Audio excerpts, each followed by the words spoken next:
और अब शुरुआत करते हैं अपने कार्यक्रम हरियाणा की आवाज की। मॉनसून की बारिश का दौर लगातार जारी है। ये बारिश कहीं राहत देती है तो कहीं आफत भी नजर आती है। गुरुग्राम और फरीदाबाद में विकास के लाख दावे होते हैं, लेकिन एक बारिश ने प्रशासन की पोल के दावों को खोल कर रख दिया है। हालात बद से बदतर नजर आए। पुराने गुरुग्राम की तस्वीरें वाकई कई सवाल उठाती हैं। विकास अगर इसे कहते हैं तो विकास ना हो ना फिर किसे कहेंगे। आपको यहां सिर्फ और सिर्फ दावों की सच्चाइयां बयां करने वाली ये तस्वीरें नजर आती हैं। वाहन पानी को चीरते या तो आगे बढ़ते नजर आएंगे या फिर बारिश के पानी में लड़ते हुए दम तोड़ते नजर आएंगे। फ्लाईओवर पर ट्रैफिक जाम नजर आएगा और अंडरपास कम किसी स्विमिंग पूल से कम नजर नहीं आता है। ऐसे में आज हरियाणा की आवाज में सवाल उठता है कि बारिश के बाद की बदहाली पर पूर्ण विराम आखिरकार कब तक लग पाएगा। अगर नहीं लग पाएगा तो प्रशासन इसके लिए अपनी जवाबदेही तय करे, ताकि जनता कम से कम झूठी उम्मीद तो ना रखे, झूठे वादे तो ना किए जाएं कम से कम। ये देख रहे हैं आप, गुरुग्राम की तस्वीरें हैं। दिल्ली जयपुर को जोड़ने वाला हाईवे, परसों यहां पर 8 किलोमीटर लंबा जाम रहा। कल यहां तस्वीरें ऐसी आई जैसे समुद्र के अंदर सड़क बना दी हो। ये देखिए, ट्रक का पूरा पहिया पानी के अंदर डूबा हुआ है। तकरीबन 3 से 4 फीट पानी आराम से ये है। लोग घुटने से ऊपर पानी पहुंचा हुआ है और लोग जो है वो चलते हुए नजर आ रहे हैं। ये हमारा विषय है जिस पर हम बात करेंगे। हमारे सवाल भी साथ साथ चल रहे हैं, फोन नंबर्स भी चल रहे हैं। आप इन पर कॉल कर सकते हैं, अपनी बात हम तक पहुंचा सकते हैं। कॉलर्स का रुख कर लेते हैं। पहले कॉलर हैं हमारे साथ प्रेम जी। स्वागत है प्रेम जी आपका, रखिए अपनी बात। नमस्कार सर। जी नमस्कार सर, आज ही आपने दिखाया कि आपकी फरीदाबाद वाली रिपोर्ट पर मोहर लग गई है, तो ये 3 दिन से आप दिखा रहे हैं हरियाणा में, यहाँ गुरुग्राम की और नोएडा की, तो मेरे को लगता है इस पर भी मोहर लगनी चाहिए। लग जाएगी, क्योंकि आप जिस हिसाब से मुद्दे उठाते हैं। लेकिन सर मैं बोलता हूँ, ये मुद्दे उठाने से क्या हमारे माननीय लोग नहीं चेतते? वो सफाई अभियान लेके आए हैं, हमारे पीएम साहब का नारा है सफाई अभियान सफाई अभियान। सब जगह उन्होंने गांधी जी का चश्मा लगा दिया। सर अभी देखिए, बिहार में जाके देखिए वहाँ पे क्या गंदगी है, हरियाणा में देखिए क्या क्या गंदगी पड़ी हुई है। सर ये सफाई अभियान का देके वोट बटोर लिए इन्होंने और लोगों को लगा दिया, झाड़ू में अपनी सेल्फी खिंचा ली। सर ये पानी के लिए बोलते हैं बूंद बूंद बचाओ, बूंद बूंद बचाओ। जब बरसात हो रही है, पानी एक्सेस हो रहा है, हमारे देश को नुकसान पहुंचा रहा है, हमारी जनता को नुकसान पहुंचा रहा है, और उसके बाद भी कोई ये प्रशासन नहीं सोचता है, पहले से भी नहीं सोचता है। आज देखिए सर, महाराष्ट्र में भी पाइप लगा के साफ कर दिए गए हैं, यहाँ पे हरियाणा में क्यों नहीं होता है ये काम? दूसरा, आज वो शहीदों को नमन दे रहे हैं, कर रहे हैं। सर यहाँ जो आम जनता शहीद होगी उनको कौन नमन करेगा सर? आज ये देखिए आपने जो सीन दिखाई है, इसमें जिनका नमन होगा उनको ये नमन करने आएंगे? आज तो नमन दिखा रहे हैं कि हम शहीदों को नमन कर रहे हैं, 65 में, 70 में, 72 में जो हुए। सर ऐसे कोई होता है? सर आज देखिए हमारे माननीय लोग क्यों नहीं समझ रहे हैं। आज अगर वो बोलते हैं, सर मैं आपको एक बात बोलता हूँ सर, जितने हमारे ये नेता गरीबी का उदाहरण दे दे के ये नेता बने हैं, उनसे ये पूछिए कि तुमको ये गरीबी के दिन याद है क्या, जब तुम सड़कों पर घूमते थे, गंदे में घूमते थे। लेकिन आज तुमने खुद को साफ बना लिया। तुम बोलते हो सबका साथ सबका विकास, लेकिन तुम खुद साफ हो गए, लेकिन सबको गंदा करके छोड़ दिया। सब तुम अच्छी जगह रहने लग गए, लेकिन सबको गंदगी में रह दिया। तुम अच्छा खाने लग गए, लेकिन सबको गंदगी में ठेल दिया, उनको खाने को कुछ नहीं मिल रहा है। आज सर हम एक एग्जाम्पल आप हमारे पीएम साहब का ही ले लीजिए सर। उन्होंने खुद कहा कि हम तालाब पर कपड़ा धोते थे, हमारे पास कोई साधन नहीं थे, मैं गरीब था, मेरे पास ये नहीं था। आज देखिए हमारी जनता कैसे मर रही है, लेकिन उनको देखिए सर, वो एकदम साफ है ना, आराम से। आज हमारे माननीय लोग जो साइकिल पर चलते थे, आज वो गाड़ियों में चल रहे हैं। लेकिन हम जहाँ गाड़ियों पर चल रहे हैं वहाँ देखिए हमारी गाड़ियां डूबी पड़ी है। आज एक भी मंत्री की गाड़ी डूबी नहीं है, क्योंकि उन्होंने हवाई अड्डे बना लिए। वो हवाई जहाज से सफर करने की तैयारी करवा रहे हैं, खाली एक धोखा देके कि हमारा देश बढ़ रहा है, हम बढ़ रहे हैं, हमको बढ़ना चाहिए। लेकिन वो एक तुर्रा। ठीक है सर, बहुत शुक्रिया आपका प्रेम जी अपने विचार रखने के लिए। सिरसा से एक कॉलर सूरज भान जी हमारे साथ हैं। बहुत स्वागत है सूरज भान जी आपका, रखिए अपनी बात। सर नमस्कार। नमस्कार नमस्कार सर, आपका बहुत बहुत, क्योंकि आजकल जो प्रमुख मुद्दे हैं वो 2-4 चैनल ही चला रहे हैं, बाकी चैनल तो ये नफरत की मंडी बना के बैठे हैं। रही बात ये समस्याओं की, तो समस्या तो उस दिन से जिस दिन झूठ और जुमलों पर ताली बजने लगी थी, समस्याओं का अंबार शुरू हो गया था। इसका निदान वही है कि इनको भगाओ और शांति पाओ। धन्यवाद। बहुत शुक्रिया सर आपका। तो इस विषय पे आपकी जो भी राय है, आपकी जो भी विचार हैं, जो भी बात है, हम तक पहुंचाइए। हमारे साथ राम जी जुड़ चुके हैं जो कि गुरुग्राम से हैं। बहुत स्वागत है राम जी आपका, रखिए अपनी बात। जी नमस्कार। जी नमस्कार सर जी, मैं आपके सामने चैनल के माध्यम से बताना चाहता हूँ इसका जवाबदार कौन है, जवाबदेही किसकी है इसकी, और ये हो क्यों रहा है। मेन कारण ये है कि हमारी मौजूदा जो सरकार है ना, असली मुद्दों को छोड़ के नहीं दूसरे मुद्दों पर चली गई है। आप जब से सरकार आई है कभी देख लेना आप, महंगाई, भ्रष्टाचार, बेरोजगारी के मुद्दों से तो हट के सारे मतलब है कि कभी किसी की नफरत लेके आएंगे, कभी मंदिर की ले आएंगे, कभी गाय की ले आएंगे, कभी पाकिस्तान की, कभी चाइना की। असली मुद्दों से भटका दिया गया है। अब भ्रष्टाचार, बेरोजगारी मेन मुद्दा है।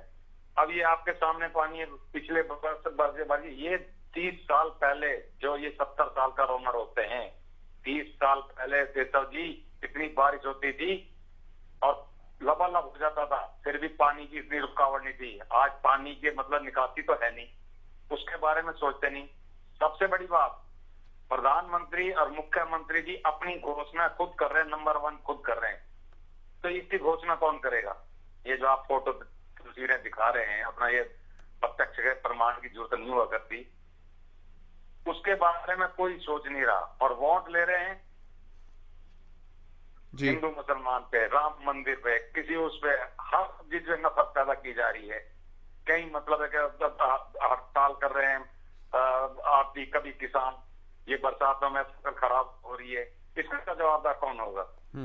मौजूदा सरकार को ज्ञान नहीं है, इन्होंने हाथ में सरकार दे दी और वो मंदिर मस्जिद के ऊपर नफरत के कारण दी गई है, हिंदू राज के कारण दी गई है, और ये आने वाले समय बहुत घातक होगा।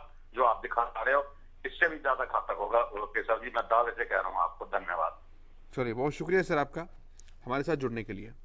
इस मुद्दे पर आपकी भी अगर कोई राय है, आपके भी कोई विचार हैं तो आप रख सकते हैं। अपने गली मोहल्लों का, अपनी सड़कों का हाल वो भी आप हमें बता सकते हैं, और बताना ही चाहिए, ताकि तस्वीर और प्रशासन के, सरकार व्यवस्था के खोखले दावे तो कम से कम देश दुनिया के सामने आ सके, उनकी सच्चाई की तस्वीरें तो कम से कम लोगों के सामने आ सके, ताकि अगली बार जब हिसाब किताब करने का समय आए तो पक्ष केवल एक ही ना हो, दूसरा भी हो, जो कि अपने शिकायतें भी सुना सके और उनका रिपोर्ट कार्ड भी उन्हें दे सके। तो इस मसले पर आपकी जो राय है, जो विचार हैं, जो सुझाव आप देना चाहते हैं, हरियाणा की आवाज़ आपको मंच देता है, मौका देता है। आप हमारे साथ जुड़ सकते हैं, कॉल कर सकते हैं और इस लाइव प्रोग्राम का हिस्सा बनते हुए अपनी शिकायतें हम तक पहुंचा सकते हैं। हमारे नंबर्स लगातार फ्लैश हो रहे हैं टीवी की स्क्रीन पर, आप इन पर कॉल कीजिए और हमारे साथ जुड़ जाइए।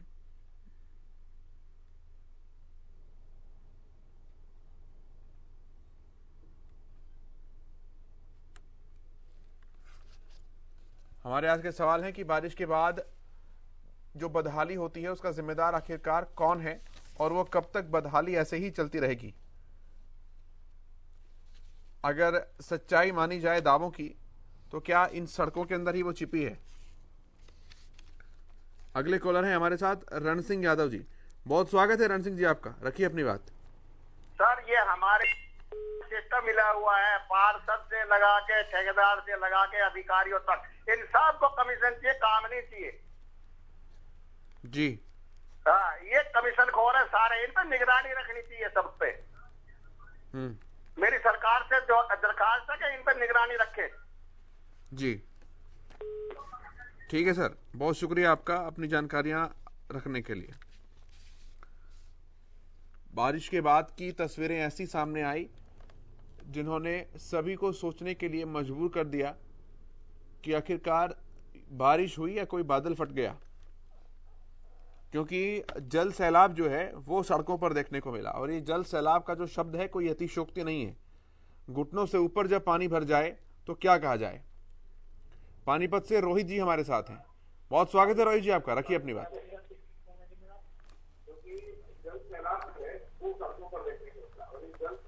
रोहित जी, टीवी की आवाज कम कीजिए और केवल फोन पर बात कीजिए। हेलो रोहित जी, केवल फोन पर बात कीजिए, टीवी की वॉल्यूम बंद कीजिए। हाँ जी सर,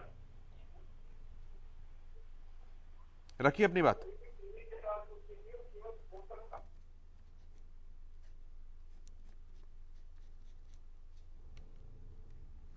चलिए फिर से कोशिश कीजिएगा रोहित जी हमारे साथ जुड़ने की। हमारे नंबर्स फ्लैश हो रहे हैं टीवी स्क्रीन पर, आप इन पर कॉल कर सकते हैं और हमारे साथ जुड़ सकते हैं। मानसून की बारिश का दौर लगातार जारी है।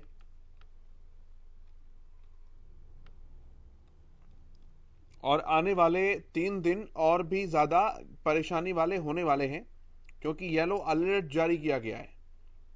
नोएडा में तो स्कूल भी बाकायदा बंद किए गए हैं। गुरुग्राम से नारायण जी हमारे साथ हैं, बहुत स्वागत है सर आपका, रखिए अपनी बात। सर ये पानी निकलने की जगह इसलिए नहीं है क्योंकि पहले यहाँ पे नहर थी। अच्छा। तो नहर अगर चालू कर दी जाए तो ये गुड़गांव का सारा पानी बिगड़ सकता है। ठीक है, बहुत शुक्रिया नारायण जी आपका। नारायण जी का मानना है कि पुरानी नहर थी, अगर उसे चालू कर दिया जाए तो गुड़गांव का सारा पानी निकल सकता है। लेकिन सवाल वहीं आकर रुक जाता कि करे कौन, सोचे कौन। जनता परेशान हो रही है, इसकी फिक्र करे तो करे कौन। मानसून की बारिश का दौर जारी है। पानीपत से हैं हमारे साथ कॉलर रोहित जी, फिर से जुड़े हैं, स्वागत है रोहित जी, रखिए अपनी बात। सर इसका जिम्मेदार मनोहर लाल खट्टर है। बोलते रहिए रोहित जी।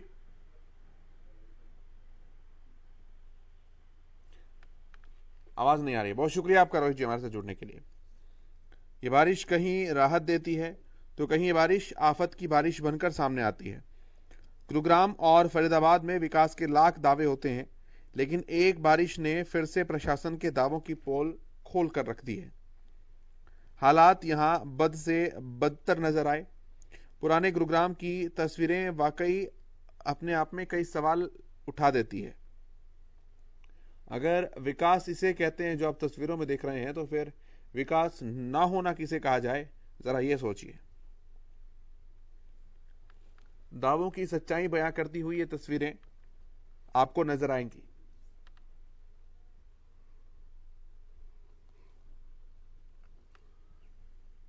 जिनसे सौरभ जी हमारे साथ जुड़े हैं, बहुत स्वागत है सौरभ आपका, रखिए अपनी बात।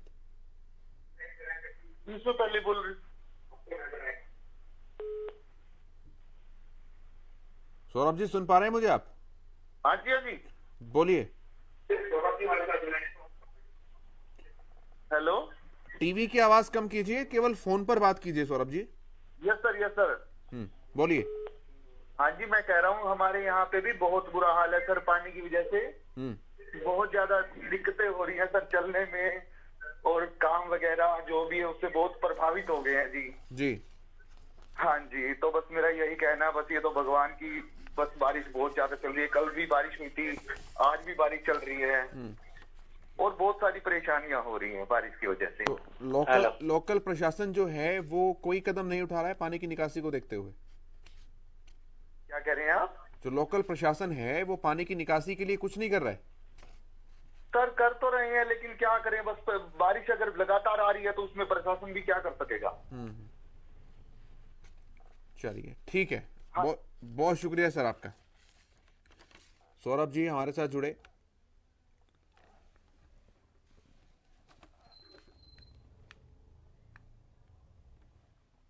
और एक बड़ी खबर आ रही है, रुक कर लेते हैं सीधे बड़ी खबर का।